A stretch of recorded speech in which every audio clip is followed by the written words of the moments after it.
Hello, and let's talk business. Well, today we're in a little corner of paradise about 40 minutes from Zurich. It's called Elg, and I'm sitting next to Olympic champion Steve Guerdat, who is rather good with horses. Steve, hi. Hi. You've had this facility, it's extraordinary, for nearly 2 years now. Just briefly tell us the history of how you came to have it and what are you doing with it?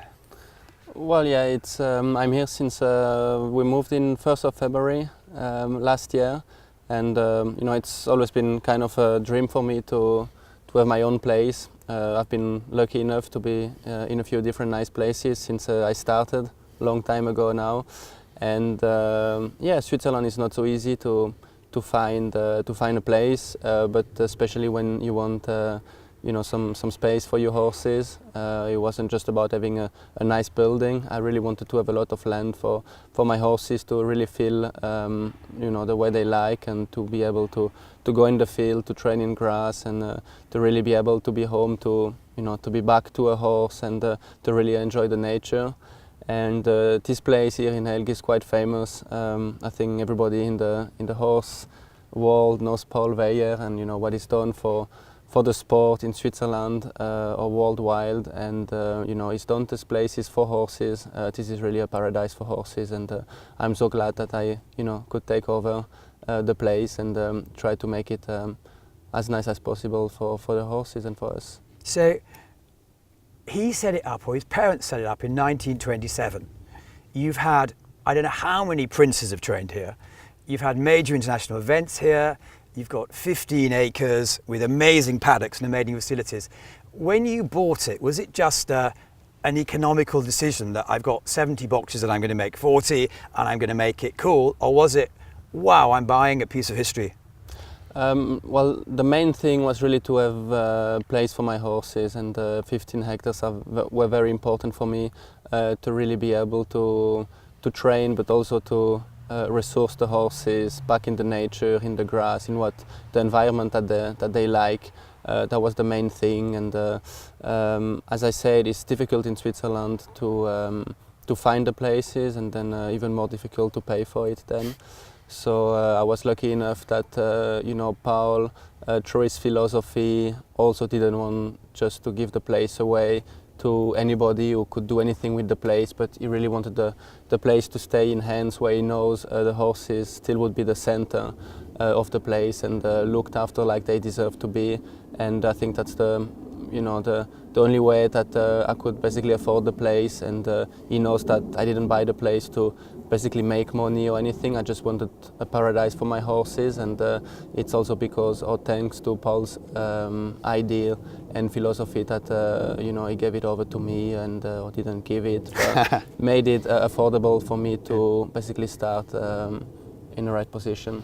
So when you finish paying your bills, if you want to speak that way, there is not much left, So I was lucky enough after the Olympics in London to find some good sponsorships. Nino is just over there, your Olympic horse. Nino is over there. That's also one of the reasons why I could basically buy the place, and why I took him with me. That he gave me the gold in the Olympics in London, and after that I found some sponsor who financially helped me, money that I never used. I put on the side for hopefully one day finding a place that I could call home.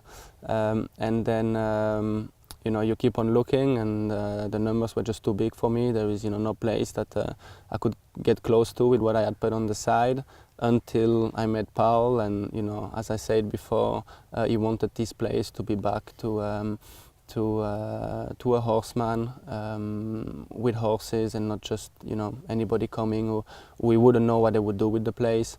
So he made it affordable for me, and that's why I'm really thankful from him that he did it. Also, having 15 hectares in Switzerland is not for anybody to buy. You need to be a farmer. Yeah.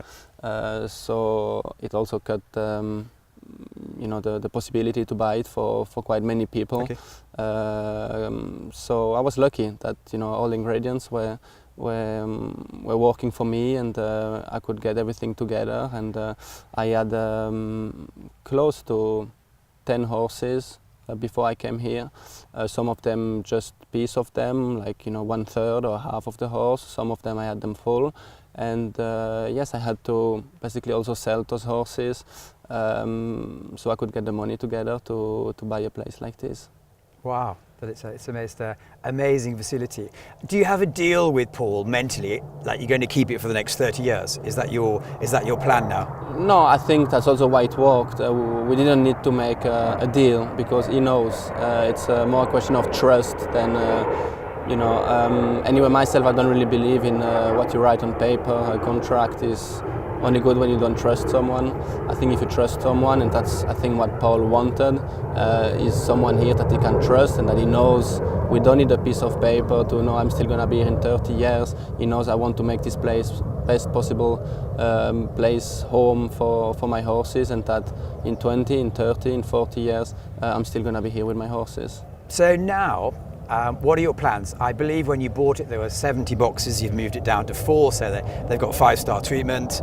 Are you going to do anything with the actual facilities? I know you have we can't actually see it now, but you have a 70 times 30 indoor box, you've got some sand places. What are your plans with the actual facility now? Are you going to leave it like it is, or are you going to develop it? We've done everything I wanted to do to have it best for us people, and first of all for my horses. Everybody has everything that it takes to be in the to live in the best condition. For the horses also to train in the best condition, and everything is there what I wanted for them.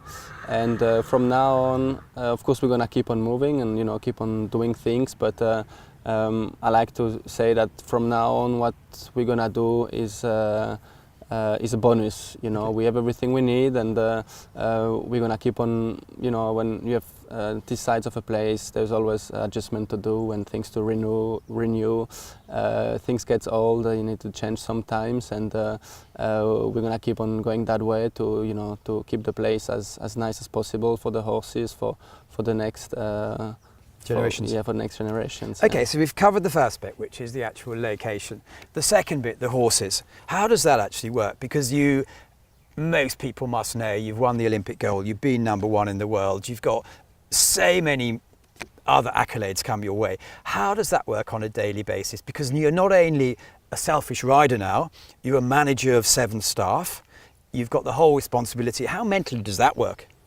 Well, for me it works. I don't want to say easy because, of course, we like to say 1 horse, 1 worry. Okay. 10 horses, 10 worries. Okay. They're a bit like kids, They take a lot of care. They take a lot of time. But this is my life. This is what I like to do. So it's the same with my staff. I don't consider them as I'm the boss and they work for me. I consider that we all work together. They're like a part of the family, and I spend, we live in the same house. Yes. We share everything together, and we basically work together. So anywhere I am, I know I have the responsibility to make the place work. So is it your responsibility? It's my responsibility. Yes. I need to make sure that the wages can be paid every month and they can live in nice condition. The same for the horses. That they have the best care that we can give them. This is my responsibility, but I don't have to think about it because I really trust those people, and they're really, taking care of the place as it was their own place. I like to tell them it's their own place as well. It's our home. So anywhere I am, I know that the people are taking care of the horses that are staying home, or of the place, of the yard. And I have great people, and this team make it possible for me to be able to keep the place. How do you keep the team there? Because I know Heidi, she's been around since 2005. You've got Yannick, the older brother, by definition, he's there. You've got Christine, the mother. You've got Philip, the father. You've got everyone so close. How do you keep them motivated, or are they just motivated normally? Well, I think like I say, they kind of their own boss. Yeah. Heidi is home. She's the boss as much as me. I guess sometimes people come, they don't know who's the boss. If it's Heidi or me. It's the same with Emma. She's my showgroom since I don't know, 5 or 6 years. You know, all those people, Anthony, who's my first rider, is since many years. I was training with his dad years ago. So yeah, you know, we're like a family, a big family, and they take their responsibilities. They know what they have to do, and they know I trust them 100%. So they don't need to ask me before they take a decision. I don't really have to ask them to do something. They see what has to be done, and that's why I like to, you know, to call them family, and to you know, I try to give them back as much as I can, because they really deserve it, and because I know that you know, a big part of my life, of my happiness, is basically belongs to them, or thanks them, you know. So I think they feel home, and you know, they love horses as much as I do, so you know, we work in very nice condition, and I guess that's what it takes to keep the motivation and the people happy in work. How does it actually work, Dave? Because you have your team. Do you actually sit down at some times and do the accounts and say, okay, I win this much, I might have to sell a horse? How does that work out?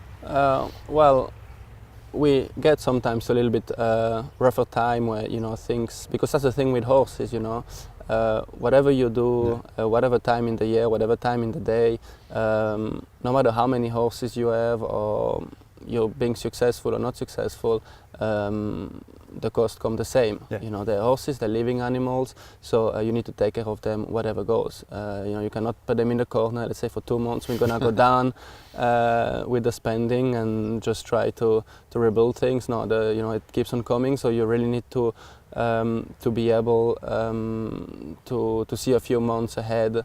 And it's not always easy, especially when we moved. Everything was going well. You know, I started my own business like 14 years ago now, 13, 14 years ago, and it wasn't easy at the beginning. Heidi always followed me, but she had a few months where, you know, she maybe didn't even get the full wages because I just didn't have the money to do it. But we worked quite hard to make it safer and to make it nicer for us. The two of us first, and then other people came in the team, up to 7 now, and things were going easier for us when basically I bought the place. So it was back to the start.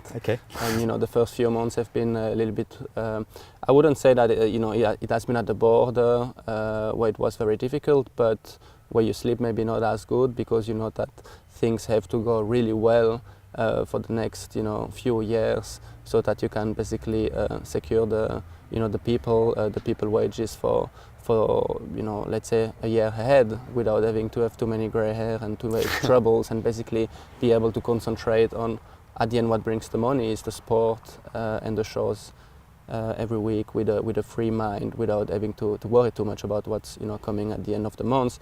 And I like to say I've been quite lucky, and things went well in the sport. But you're a man of principle, aren't you? Because there are big events out there that you decide, because of principle, you don't want to go. Say you've decided to take the harder track because of your, why is that? Because of your love of the sport, or you feel it's going the wrong way, or? Yeah, well, I don't know if everybody who, you know, who looks this channel knows about our sport, but it has taken some different direction now since a few years, and there are some private circuit who started. So the Global Champions Tour. Global Champions Tour, and there is a lot more money to earn in those shows, but they have a different way of invitation. They don't take the rider for how good they are. They just take a few from the ranking, and from the rest it's down to the wallet. And people have to basically pay a lot of money to be able to compete in this competition against the best rider in the world, and they basically take spots of some professional riders who cannot go to those shows because they don't have anybody who so you feel it's not fair? No, I don't think it's fair, because you know, I think sport is one of the few things in life today where basically life is driven by money today, and sport is one of the few things where anybody anywhere in the world can make his way through if he has talent and if he wants to work. And I think that's talent and work should be rewarded, and not the wallet. And I think the talent should come in place. I think it should be meritocratic Yeah, perfect. thing, and not just about money, you know. So I believe in what I think is right, and I don't want to play this game because I think. Are you alone in this, or are there other riders out there? Well, Looking through the list, most of the top riders. Yeah, there are not so many. I can also understand them. Like I say, it's basically easier money that you can make. But I think if you look at long terms, there is a big danger that we might lose basically the sport, and we might have it just as an exhibition, and we might be out of the Olympics, and we might be out of all those kids and people dreaming of being short jumper one day, and this is really not what I want. I want to leave a better sport to my kids than when it is now, and if it's going this direction, I feel like I'm giving them poison. So we know about, you've got the perfect location, you've got some amazing owners, you've got some fantastic horses, you're the most talented rider ever we've seen, and you've got the best fans. Life's good for Steve Guerdat, I get. Yeah, well, I'm blessed with the life I have. I like to to say I'm really privileged from life, and for sure sometimes they play this game who would you like to be in a different life. I wouldn't like to be anybody else than myself. I have absolutely everything that I could dream of, and I couldn't wish for anything different than what life has given me so far. Thank you very much. Thank you.